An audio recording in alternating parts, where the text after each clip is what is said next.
Alors nous sommes en baie de Saint-Brieuc. J'ai une question à vous poser. Combien parmi vous se sont déjà promenés plus d'une demi-heure d'affilée sur les sentiers douaniers pour observer la baie de Saint-Brieuc parmi vous? Bon, ça fait pas mal de monde. Combien parmi vous ont déjà navigué plus d'une demi-heure d'affilée sur la mer en baie de Saint-Brieuc? Alors on voit qu'il y a des gens d'ici, hein. Et combien parmi vous ont passé plus d'une demi-heure dans l'eau dans la baie de Saint-Brieuc? C'est pas mal quand même, c'est pas mal. Il y a quand même un public qui est assez initié. Mais il y a quand même un bon trois quarts de la salle qui, a priori, n'a jamais mis la tête sous l'eau, ou tout au moins pendant une bonne demi-heure pour explorer les fonds marins. Et en fait, moi, il m'est arrivé la même chose. Je suis né à Toulon. J'ai été bercé par les histoires du commandant Cousteau. Ma grand-mère travaillait à l'Arsenal de Toulon, donc elle le croisait, et puis j'entendais parler de lui. J'ai été bercé, quand j'étais petit, par toutes les histoires du commandant Cousteau, la Calypso, euh, Tintin et le secret de la licorne, Spirou, les ombules, toutes ces choses-là me passionnaient. Et j'ai mis 20 ans, alors que j'habitais à Toulon, j'ai passé mon enfance et j'ai retourné toutes mes vacances, avant de mettre la tête dans l'eau. Et c'est parce que j'ai commencé à amener mes copains de lycée et de fac là où j'avais passé mon enfance, qu'un jour l'un d'eux m'a dit mais c'est drôlement beau là-bas si on allait plonger. Ça m'était jamais venu à l'idée en fait. Pour moi, c'était pas accessible. Et pourtant, alors si on prend un peu de recul, notre planète, elle est plutôt bleue que verte ou couleur terre. Et cette planète, quand on pense que les premières explorations sous-marines datent certainement de 3000 à 5000 ans avant Jésus-Christ, hein, il est fait état qu'il y a toujours eu des pêcheurs, des gens qui pêchaient les huîtres, qui allaient chercher des perles et puis aussi des choses pour se nourrir. Les premiers appareils pour aller découvrir le monde sous-marin, c'est les premières gravures. On a Alexandre le Grand, vers 325 avant Jésus-Christ, qui a fabriqué a priori un tonneau dans lequel il aurait passé plusieurs heures. Et puis, on a eu, après, il a fallu attendre longtemps, le 16e ou le 17e siècle, pour avoir les premiers travailleurs sous-marins dans des cloches, et donc qui travaillaient à une profondeur d'une vingtaine de mètres en moyenne. 20 mètres, c'est la profondeur moyenne de la baie de Saint-Brieuc, 20-25 mètres à peu près. Ensuite, on a eu, plutôt fantasmé, mais qui s'appuyait quand même sur les découvertes de l'époque et sur les scaphandres de l'époque, Jules Verne, qui nous a raconté plein d'aventures qui se passaient sous les mers. Et plus près de nous, au XXe siècle, en 1962 exactement, les projets précontinents, les premières personnes à habiter sous la mer pendant plusieurs jours, 7 jours. Là, on voit sur la photo Albert Falco, avec qui j'ai eu le plaisir et l'honneur de plonger, surtout le plaisir, qui passe sa tête par un hublot. Il faut imaginer que précontinent, c'est un an après le premier homme dans l'espace. 61, Yuri Gagarin, qui fait un petit tour dans l'espace, qui revient sur Terre. Et c'est 1962 qu'on a eu les premières personnes dans l'océan, vraiment. Et toujours pareil, là, le caisson ici, Diogène, 10 mètres de profondeur. Vous imaginez 10 mètres, hein, c'est à peu près la distance qui nous sépare du milieu de la salle ici. Alors plus proche de nous, dans les projets, tout à l'heure on évoquait Sea Orbiter, le projet de Jacques Rougerie, une grande station scientifique qui va dériver sur les flots et qui est un des projets du début du XXIe siècle. Et donc ce projet, c'est un vaisseau qui fait 60 mètres de haut, 30 mètres sous l'eau, 30 mètres au-dessus. Mais on en est à ne toujours pas avoir de grandes stations scientifiques comme on en a en orbite aujourd'hui autour de la Terre. Le monde sous-marin reste très très inaccessible. Alors si on replonge un petit peu dans cet océan, donc si je pars de la surface, bon, la plupart d'entre vous, il y en a pas mal qui connaissent a priori par ici. Et si on prend un petit peu de profondeur, ici, vous voyez, j'ai deux petits sous-marins ici que je pilote avec mon smartphone. C'est ce que nous permettent les technologies d'aujourd'hui. Je suis dans le virtuel. Alors le virtuel, comme base, le virtuel ne s'oppose pas au réel. Le virtuel, c'est ce qui n'est pas dans l'instant ou dans le lieu. D'accord ? Si je visite un château de manière virtuelle, il n'est pas imaginaire, ce château, il est simplement, soit je n'y suis pas et je m'y projette d'une manière ou d'une autre, et je le visite à une autre époque. On dit par exemple que l'arbre est virtuellement présent dans la graine. Donc je vais descendre avec mon sous-marin, et quand j'observe en fait une chose que certains d'entre vous doivent savoir, les océans produisent 50% de l'oxygène que l'on respire, entre 50 et 60%. Les océans, c'est en surface 2 tiers de la surface de notre planète, mais c'est aussi si on tient compte du volume, parce qu'en fait les espèces qui y vivent, le plancton et toutes les autres espèces se répartissent dans la profondeur, donc dans le volume, c'est en fait 90% de l'espace habitable de la planète. 90% des transports qui se font sur la planète se font par les océans. Et sur ces 90% en fait, de notre planète, on n'en connaît que 10%. La petite boule que vous voyez sur l'écran, c'est ce qu'on connaît seulement des océans aujourd'hui, au début du XXIe siècle.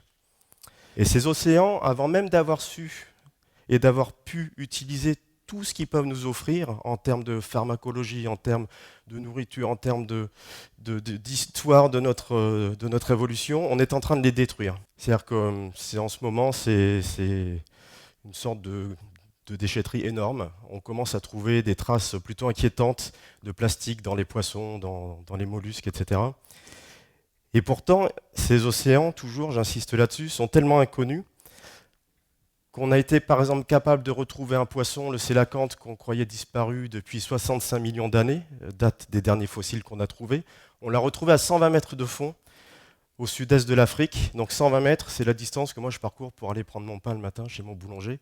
Et en fait, il a fallu attendre la fin du XXe siècle, le début du XXIe, pour retrouver ce poisson qui n'était qu'à 120 mètres de nous finalement.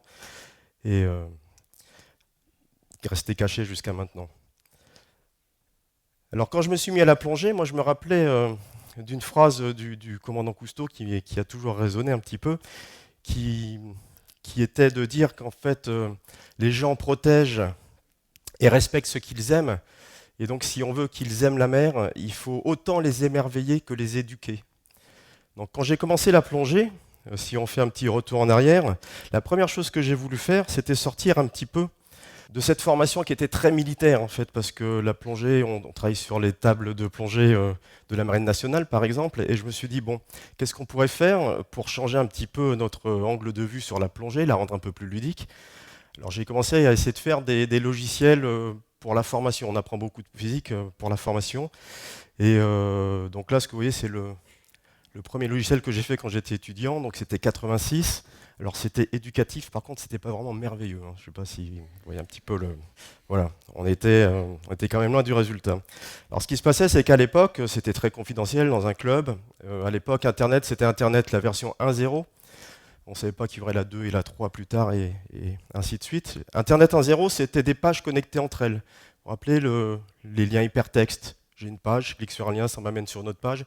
Ça s'est arrêté là, une belle médiathèque, mais ça s'est arrêté là. Donc impossible de communiquer, impossible de diffuser un logiciel par Internet et puis de le partager.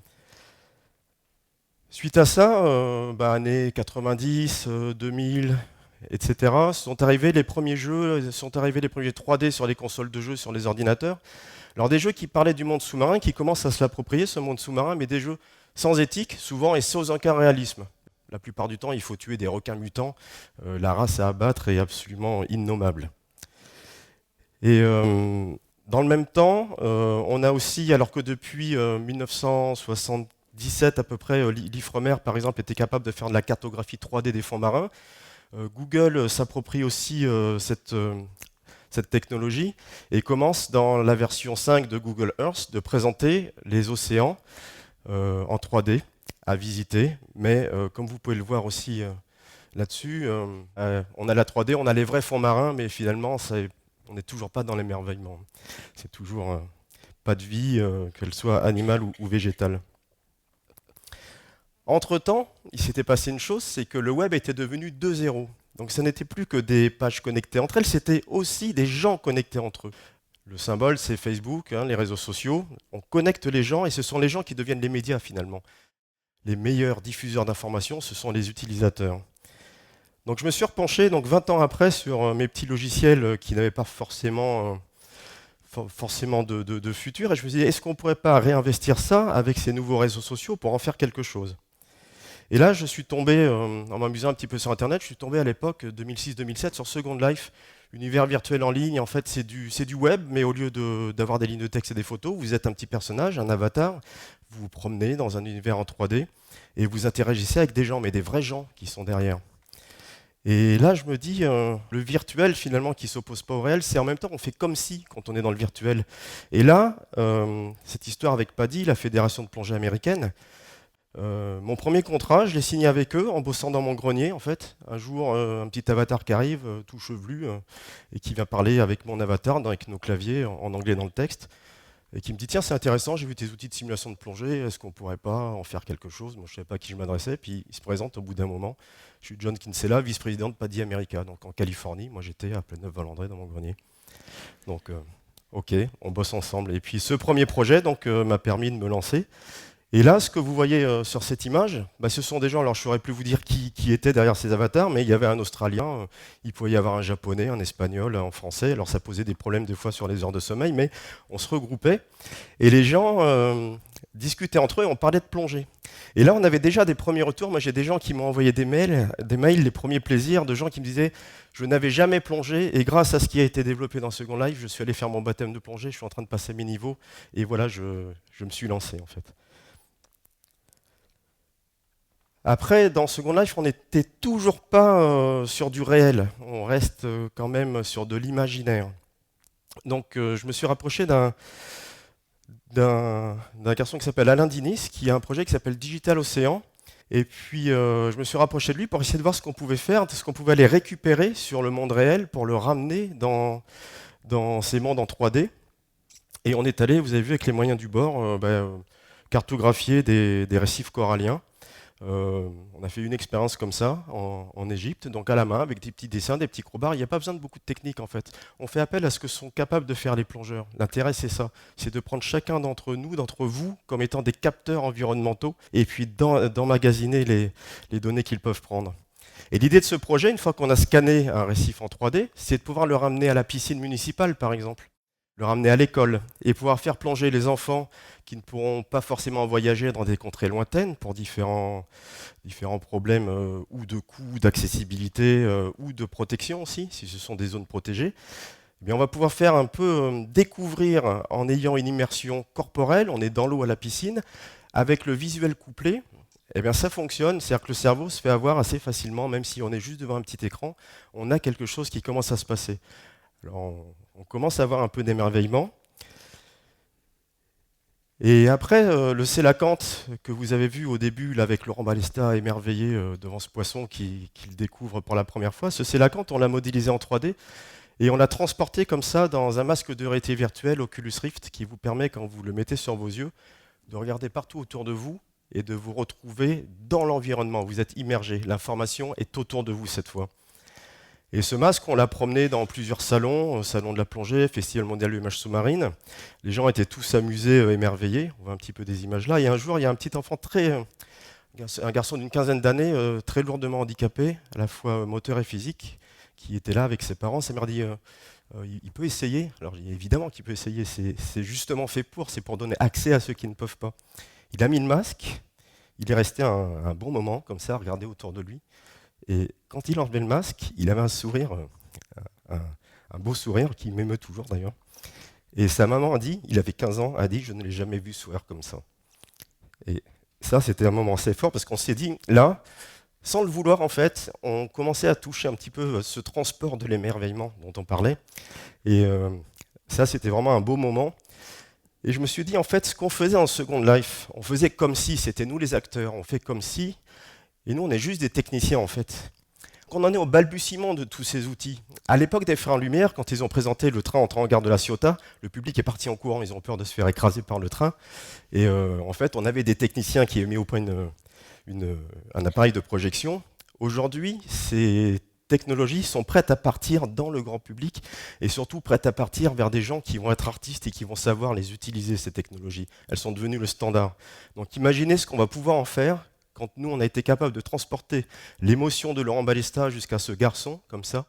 Donc cette histoire aussi, c'est l'histoire de tout le monde, parce que ce qu'on va montrer aux gens, c'est l'affaire de tout le monde, et tout le monde peut devenir aujourd'hui, comme je disais tout à l'heure, un capteur environnemental. Quand on plonge, mais aussi quand on se promène, quand on est en kayak, on peut mettre sur des sites de sciences participatives, on peut mettre les informations et participer comme ça à des choses collectives.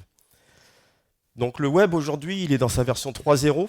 Donc quand on tient compte de toutes ces choses qui évoluent à cette vitesse, le Web 3.0, ce sont des objets qui sont connectés entre eux. C'est-à-dire que non seulement vous avez les informations, la grande médiathèque, vous avez les gens qui sont connectés entre eux, qui peuvent interagir, vous avez ces informations qu'on peut prendre à droite et à gauche, qu'on peut amalgamer, mais vous pouvez aussi rendre communicant n'importe lequel des objets aujourd'hui qui nous entourent.